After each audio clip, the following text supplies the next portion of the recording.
నమస్కారం. జై శ్రీరామ్. రీసెంట్‌గానే గోపాష్టమి జరిగింది. ఎందుకు గోపాష్టమి గురించి నేను స్పెసిఫిక్‌గా మాట్లాడుతున్నానంటే, యాక్చువల్లీ ప్రియా చౌదరి గారు గూడా మాట్లాడారు. ఆవిడ దానిలో కొంతమంది విపరీతమైన కామెంట్స్ పెట్టారు. అవి చూసాను. నాకు చాలా ఇదనిపించింది. శాపాలు ఫలిస్తాయా? అది ఇది అని ఏదేదో మాట్లాడారు.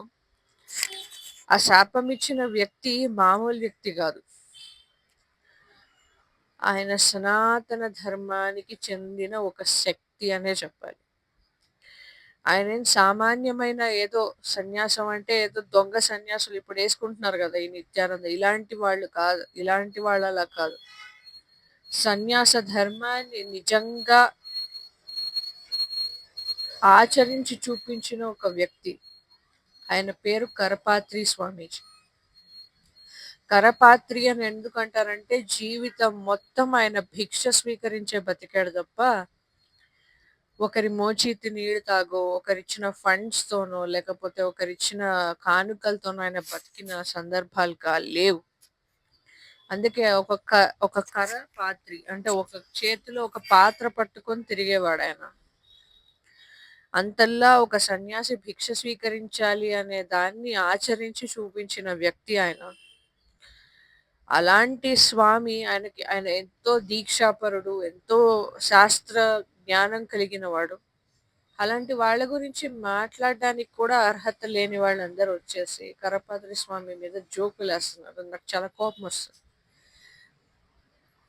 ఆయనని కలిసారు. కావాలంటే మీరు గూగుల్‌లో ఇమేజెస్ వెతుక్కోవచ్చు. లాల్ బహదూర్ శాస్త్రి గారు చనిపోయిన తర్వాత డైరెక్ట్‌గా ప్రైమ్ మినిస్టర్ అవ్వచ్చు అని ఇందిరాగాంధీ గారు ఆశపడ్డారు. కానీ ఆవిడకి ఆ సిట్యుయేషన్ ఏర్పడలేదు. ఎలక్షన్‌కెళ్ళవలసొచ్చింది. అయితే ఆశీర్వాదం కోసం కరపాత్రి స్వామీజీ గారి దగ్గరికెళ్లారు. ఎందుకంటే ఆయనకు ఉన్న దీక్షా బలం గురించి, ఆయనకున్న శక్తి గురించి ఆవిడ విన్నారు కాబట్టి, ఆయన ఆశీర్వాదం తీసుకుంటే నేను గెలుస్తానేమో అన్న ఒక ఇదితో ఆయన దగ్గరికి వెళ్తే, సరే నువ్వు గెలుస్తావు. సరే నువ్వు గెలిచిన తర్వాత నాకు ఒక్క ప్రామిస్ చెయ్యి. గోవంశం మీద అంటే గోవుల మీద ఎంతో ఆహ్, హింస జరుగుతోంది. గోవుల్ని వధిస్తున్నారు.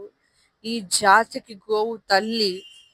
సో, మా తల్లి చనిపోతుంటే మేము చూస్తూ ఊరుకోలేకపోతున్నాము. కాబట్టి నువ్వు చేయాల్సిన పనేంటి అంటే గోవధ గురించి నువ్వు ఒక స్టాండ్ తీసుకొని గోవధని ఆపేలాగా ఒక చట్టం తీసుకురావాలి అని ఆయన అడిగారు. అయితే ఆవిడేం చెప్పిందో తెలుసా? నా ఫస్ట్ సంతకం అదే ఫైల్ మీద అని చెప్పింది. గెలిచింది. ఆయన ఆశీర్వాదం ఫలించింది. మీలాంటి వాళ్ళు క్వెషన్ చేయొచ్చు. అంటే ఆ ఆశీర్వాదం వల్లే గెలిచిందా అని. ఒకవేళ ఆవిడ అలా భావించకపోతే అసలెందుకెళ్ళింది కరపాత్రి స్వామి వారి దగ్గరికి? నలుగురు చెప్పబట్టి కదా వెళ్ళింది. వెళ్ళింది, గెలిచింది. మొదటి సంతకం అయిపోయింది. రెండో సంతకం అయిపోయింది. కానీ ఆ గోవధ ఆపే సంతకం కాదది. ఇంకేదో సంతకాలు. ఎవరికో లాభాలు చేకూర్చే సంతకాలు. అయితే అప్పుడు వెళ్లి అడిగారు. ఆవిడ పట్టించుకోలేదు. అయితే సాధువులందరూ కలిసి అక్కడ పీస్‌ఫుల్‌గా ఢిల్లీలో పీస్‌ఫుల్‌గా చేస్తూ ఉంటే టెంట్ ఏసుకున్నట్టుగా వేసుకొని ఒక శిబిరంలాగా ముందు కూర్చొనుంటే ఆవిడ లాఠీ చార్జ్ చేయించింది. కాల్పులు కూడా జరిపించింది. కొంతమంది సాధువులు చనిపోయారు. అమాయకమైన సాధువులు బలిగొన్నందుకు ఆయనకి కోపమొచ్చి ఆవిడకి శాపవాకు విడిచిపెట్టారు. నీ వంశం నిలబడదు. ఏ గోపాష్టమి రోజున నువ్వు చేశావో అదే గోపాష్టమి రోజు నీకు అంతం ఉంటుంది అని చెప్పారు. ఆ గోపాష్టమి రోజే ఆవిడ చనిపోయింది అని చెప్తారు. బట్ వాటెవర్ ఇట్ ఈస్ ఆయన చెప్పిన రెండో భాగం అంటే నీ వంశం నిలబడదు అని చెప్పింది మాత్రం అక్షరాల నిజం అవుతోంది కదా! చూసుకుందాం ఎలా నిజమవుతుందని. ఇందిరాగాంధీ చనిపోయారు కదా! ఎలా చనిపోయారు? ఎవరో చంపేశారు. రాజీవ్ గాంధీ చనిపోయారు కదా! He was assassinated. చంపేశారు. ఎక్కడ? శ్రీపెరంబదూర్‌లో. హ్మ్. Bomb blast. Okay. Sanjay Gandhi చనిపోయాడు కదా! Helicopter crash. ఇది కూడా హత్య అని అందరికీ తెలుసు. నెక్స్ట్ ఇంకా మిగిలింది రాహుల్ గాంధీ. ఇప్పుడు. అంటే వరుణ్ గాంధీ పక్క పక్కకు విడిపోయినట్టే. ఆ ఫ్యామిలీలో లేకుండా పక్కకు వెళ్ళిపోయినట్టే. సో, కాసేపు అతన్ని పక్కన పెట్టేద్దాం. వరుణ్ గాంధీ అంటే సంజయ్ గాంధీ యొక్క కొడుకు. ఇప్పుడు రాహుల్ గాంధీ.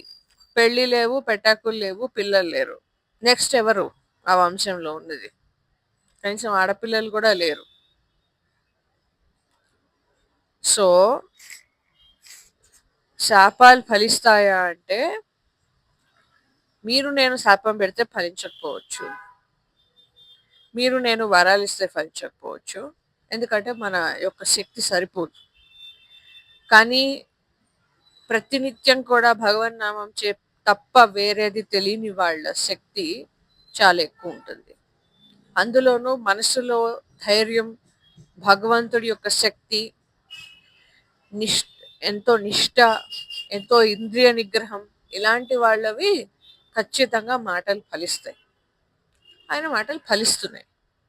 ఇంకో విషయం నేను చెప్పాలనుకుంటున్నాను. ఆయన ఏం ఆషామాషి కాదు.